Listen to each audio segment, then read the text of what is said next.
First and foremost, abany'eishengyero bagambire binyumwa bazyo mu rukiko rw'enguuto orwitabirwemu bakuru ba Sheema district aba UNRA ba ingyiniya ba chairman b'entebe za kashatu n'aba town clerk aho umukuru w'akakiiko k'enguuto bwa Sheema district yona Honorable Dickson Kateshumbwa agirire ngo bakakwatanisa nk'abany'eishengyero baronda sente z'enguuto ngo nahabwe eco tacenda mizano oyihireho kuri orguuto rukarebeka ziremu parliament kugira ngo buri municipality na buri district mu budget ejeye kuza kutanduka umwaka ogu twatekamu billion so nka Sheema district neza kufuna billion 2 billion emwe municipality na billion emwe yo gukora the rest of the district tuzakora teresenteze sebo chairman na ngushaba if need be tukume tugire ni impromptu roads committee meetings turebe cyo kugenda n'isho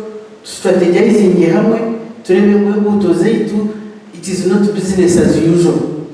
Umuny'eishengyero Kateshumbwa arabwire town clerk kaho n'aba ingyiniya ngo bintu muzego kureka kukozesa sente bakazireko mu banka rero mwaka gucwa bakazigaruzayo. The struggle itukora bakureba sente za allocated kaza kurura sente zigaragara mu consolidated fund. Town clerk, don't provoke us.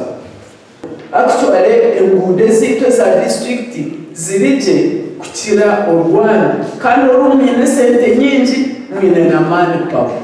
We have the equipment, we can supplement what you have, what you don't have. Even if we can ask and help these common people mobilize some money and help them. Don't try to keep out from us. Dickson Kateshumbwa wanagambira hakabi akaryo mu kushuka omunguto maramo nubwo tujyana billion emwe rukaka rukore kuto standard mara finish ubatwara kilomita 5 kimwe twagirachi